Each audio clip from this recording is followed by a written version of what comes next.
in this part, we are going to discuss distributive property of intersection over union. Again, we'll follow the same rules as we have discussed in the previous property of union over intersection. The statement of this distributive property is this.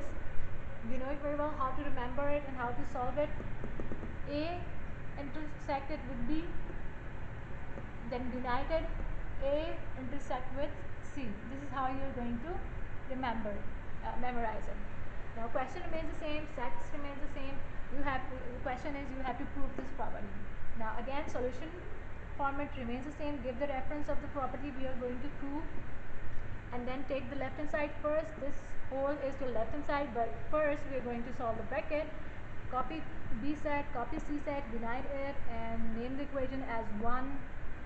Now put this equation 1 in the left hand side and intersect it with A set, intersect the above equation number 1, and then write the answer and name it as A, because we have named it as A because it is our final result of the left hand side.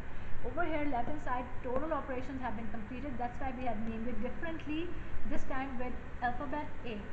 And this equation was not our final answer, it was intermediate equation, so we have named it as 1. Now take the right hand side. On right hand side, we have to follow these three operations. First, intersection operation, then intersection operation, and then the operation of union in the end. So we will have three equations. Equation number 2 would be A intersection B first. Write A set, write B set. Do not do this thing like I have done. Take the answer, name it as 2. Now solve another bracket. A intersection C, A set, copy C set, intersect it, and write the answer and name it as 3. Now take the right hand side completely. You have to unite these two brackets. So uniting 1 and 2 and 3 equation from equation 2 and 3.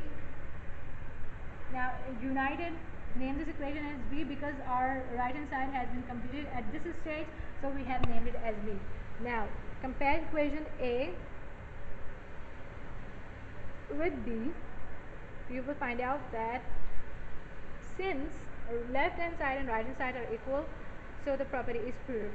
Now how you are going to make the Venn diagram? Venn diagram we have discussed in many successive lectures, and its part you will draw the rectangle representing the universal set, and then draw the circles for each set A, B, and C. Since we have worked out all the intersections, like we have worked out B intersection C, we have worked out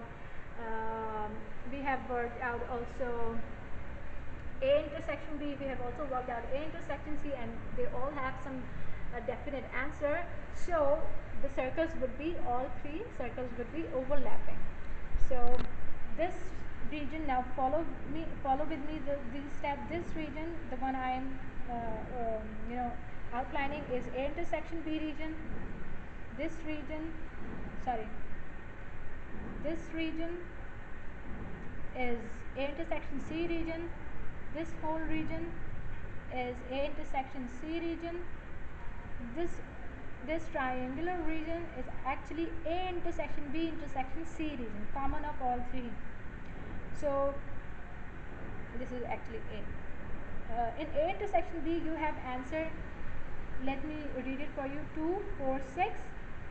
In the common region, you have 3 and 5. In this region, A intersection C region, you have 1 and 7. Left out elements in A is 8 only, in B 4 and 6 only. In C there is no member left out, all were covered in this region or in this region or in this region.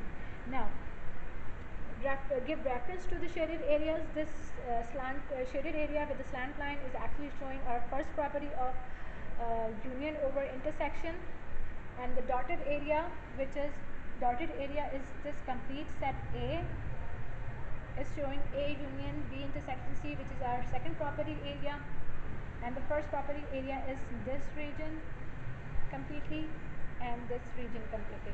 So that's it for today. Thanks for joining.